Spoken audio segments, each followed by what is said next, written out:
तो आज हम बात करने वाले हैं 1975 की सबसे कंट्रोवर्शियल मूवी सालों के बारे में, जिसे मोर देन 10 कंट्रीज में बैन किया हुआ है, जो कि एक दांते द डिवाइन कॉमेडी पोएम पर आधारित है। तो इस मूवी को बेसिकली 4 भागों में डिवाइड किया गया है, परंतु मुझे भी नहीं पता ये क्यों किया गया है। तो उससे मारो गोली, हम तो अपनी स्टोरी पर आते हैं। तो स्टोरी स्टार्ट होती है इसके फर्स्ट पार्ट एंटी इन्फर्नो से, जहाँ पर हम 4 बहुत ही नीच बड़वों को बैठे हुए देखते हैं। और इन्हें मैं ये उपाधि क्यों दे रहा हूँ ये आपको आगे पता चलेगा। और ये चारों बड़वे अलग अलग पोस्ट पर विराजमान है, जहाँ पर एक प्रेसिडेंट, एक ड्यूक, एक बिशप और एक मैजिस्ट्रेट है। तो मैं आपको बताता चलूं कि 1944 में वर्ल्ड वॉर सेकंड के बाद इनको इटली पर हुकूमत मिली थी, जिसके बाद हमें दिखाया जाता है कि ये कैसे स्पिरिचुअल को निभाने के लिए एक दूसरे की कन्याओं से ब्याह कर लेते हैं। फिर हम इन चारों गांडुओं को एक बुक में साइन करते हुए देखते हैं, जिसके अनुसार ये इतने बुरे कांड करेंगे कि इनके बाप भी ऊपर से इनको गालियां बक रहे होंगे, क्योंकि इनका मानना था कि अगर ये ऐसा करेंगे तो ये डेविल के और करीब जा सकते हैं। और ये इनका मोटिव भी था। इसे निभाने के लिए ये अपने गार्ड्स की मदद से 4 जवान लोंडों को ढूंढते हैं। उसके बाद ये इन्हें अपनी सिक्योरिटी में रिक्रूट कर लेते हैं और फिर ये 9 लड़कों को पकड़ के लाते हैं और फिर उन्हें निवस्त्र होने के लिए बोलते हैं। और जब एक आदमी उनसे बचने के लिए भाग रहा होता है तो वो उसे मार देते हैं शूट करके। फिर ये 9 लड़कियों को लाकर उन्हें भी नग्न कर देते हैं। फिर हम ईवा की माँ को उसे बचाते हुए ले जाके भागते हुए देखते हैं, जिसके बाद उन 4 बड़वों के सिक्योरिटी गार्ड भी इनका पीछा करने लगते हैं। और यहाँ पर ईवा की माँ समझ जाती है कि वो इनसे नहीं बचने पाले और दोनों मरने की कोशिश करने लगते हैं, जहाँ पर उसकी माँ तो मर जाती है, लेकिन वो लोग ईवा के पकड़ के उसे बचा लेते हैं। और इस तरीके से अब उसके मेंशन में 8 लड़के और 9 लड़कियां बची हुई थी। तो इस तरीके से इस संस्कारी मूवी का पहला पार्ट खत्म हो जाता है। और ये पार्ट भी दांते द डिवाइन पोएम पर आधारित है। इस पार्ट के शुरू होते ही हम उन चारों बड़वों को 4 नई प्रोस्टिट्यूट को उस मेंशन में लाते हुए देखते हैं, जहाँ पर ऑलरेडी वो 17 गुलाम पहले से ही मौजूद थे। और उन प्रोस्टिट्यूट को वो आदेश देते हैं कि वो सभी एक एक आकर उन 17 गुलामों के साथ उन चारों बड़वों को भी गंदी गंदी कहानियां सुनाएं, ताकि इन कहानियों को सुनकर वो गुलाम आपस में मास्टरबेट करने लगे। और फिर हमें पता चलता है कि ये चारों बेटीचोद खुद तो कानून नहीं मानते और ये इन 17 गुलामों के लिए कानून बना रखे हैं, जिसके अकॉर्डिंग कोई भी गुलाम अपने जैसे लिंग या विपरीत लिंग के साथ गुलगुलू नहीं कर सकता। और इस दौरान इन सभी गुलामों को नेकेड ही रहना पड़ेगा और ना ही ये भगवान का नाम ले सकते हैं, ना ही कुछ गलती कर सकते हैं। और फिर प्रोस्टिट्यूट अपने जीवन के सारे कस्टमरों के बारे में इनको बताने लगती है, जिससे गुलामों को भलाई घंटा फर्क ना पड़ा हो, लेकिन वो चारों बड़े उत्तेजना से भर जाते हैं और किसी भी मेल या फीमेल गुलाम को समय समय पर खुराक देने के लिए कमरे में भी ले जाते हैं। और फिर इस प्रोस्टिट्यूट की कहानी से मोटिवेट होकर वो मजिस्ट्रेट एक लड़की को मास्टरबेशन करने के लिए बोलता है। और क्योंकि वो लड़की बहुत ही ज्यादा छोटी होती है तो उसे पता ही नहीं होता कि मास्टरबेशन होता क्या है, और मनी मन उसे डॉग बोलने लगती है। और इन सब से तंग आकर वो किसी तरीके से वहां से निकलकर भागने लगती है। फिर मजिस्ट्रेट के साथ साथ कुछ गार्ड्स भी उसका पीछा करने लगते हैं और गार्ड्स आगे जाके उसे पकड़ भी लेते हैं। और अब वो उसके साथ क्या करेंगे ये हमें आगे पता चलेगा। फिर हम सभी को एक रूम में खाना खाते हुए देखते हैं। फिर एक गार्ड एक लड़की को नीचे पड़ी हुई रिंग उठाने के लिए बोलता है और इसी बात का फायदा उठाकर वो अपना सामान उसकी तिजोरी में रख देता है। और इस प्रक्रिया को देखकर पता नहीं उस बड़वे को क्या ही चुल मचती है कि वो अपने दोनों सेव ले जाकर उस आदमी को दे देता है और बोलता है इसे भी काटो।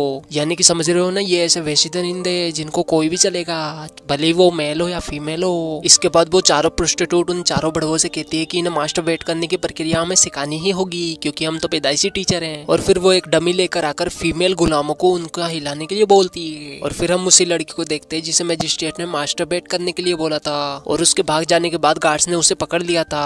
और फिर हम उस लड़की की डेड बॉडी को देखते हैं जिसे उन लोगों ने गला काट कर मार दिया था। और वो सभी गुलामों को वार्निंग भी देते हैं कि अगर किसी ने भी यहाँ से भागने की कोशिश की तो उसका भी असर यही होगा। और फिर हम मजिस्ट्रेट को देखते हैं जो कि अपने कूलों को चेयर पे से उठा लेता है और बोलता है कि अब हमें इसमें से एक मेल और फीमेल को चूज करके उनका ब्याह कराना चाहिए। फिर वो इन दोनों का शुभ मंगल विवाह कर देते हैं और उसके बाद उन दोनों को आपस में गुलगुलू करने के लिए एक रूम में छोड़ देते हैं। और जब वो दोनों इस बात को मानकर गुलगुलू करने लगते हैं तो पीछे से तो उन 4 बड़वों में से 2 बड़वों से रहा नहीं जाता और वो वहां पर आकर उन दोनों को रोक देते हैं। ये तो बड़ी बात हो गई, हाथ आया पर सामान न लगाया। फिर उसके बाद ये दोनों बड़वो उन दोनों के साथ इस क्रिया को संपन्न करने लगते हैं। उसके बाद ये चारों बड़वो उन फीमेल्स गुलामों को डॉग की तरह ट्रीट करने लग जाते हैं, डॉग की तरह खाना खिलाते हैं। और जब एक लड़की नहीं खाती तो उसके खाने में कील मिलाकर उसे खिला देते हैं, जिसकी वजह से उसके मुंह में से भी ब्लड आने लग जाता है। अब हम करते हैं इसके थर्ड पार्ट को एक्सप्लेन, जिसका नाम था सर्कल ऑफ शेड। तो ये वाला पार्ट काफी ज्यादा डिस्कस्टिंग हो सकता है, मैं आपको रिकमेंड करूंगा कि आप इस वीडियो को पूरा वॉच करें। तो दोस्तों अब थर्ड पार्ट स्टार्ट होता है, जहाँ पर सिग्नोरा मैगी नाम की सेकंड प्रोस्टिट्यूट आती है और अब वो अपने बारे में सभी को बताने लगती है। वो बताती है कि एक बार उसे अपनी माँ को ही मारना पड़ा था, जिस पर मजिस्ट्रेट बड़वा अपनी अपाइज बुद्धि से बोलने लगता है कि सैक्रिफाइस तो देना ही पड़ता है, इवन लोग बेवकूफ है जो कि माँ को ही सब कुछ अपना मानते हैं। फिर ईवा, जिसकी माँ ने मूवी के स्टार्टिंग में अपनी जान का सैक्रिफाइस करके उसको बचाने की कोशिश की थी, अपनी मोम को याद करके रोने लगती है, जिस पर मजिस्ट्रेट काफी ज्यादा गुस्सा हो जाता है और अब ईवा भगवान का नाम भी लेने लग जाती है, जो कि उन बड़वों की नजरों में एक बहुत ही बड़ा पाप था। और अब गुस्साया मजिस्ट्रेट अपना पजामा खोल के वहीं पर सबके सामने शीट कर देता है और अब वो ईवा को उसे खाने के लिए बोलता है। और मजबूरन ईवा को ये डिस्गस्टिंग चीज करनी ही पड़ती है। और इस सीन को देखकर मुझे भी दीपक कलाल की एक लाइन याद आ जाती है,